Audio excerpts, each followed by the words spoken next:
bird, how are you? Princess of Nature is here again. In my solitude, amidst loneliness, here and in my kingdom of isolation, birds are my companion. Thank you, Lord. Thank you, Father God Jehovah, for allowing me to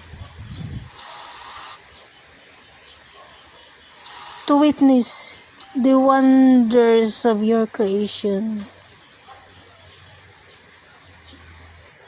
Thanks for watching. Don't forget to like the video.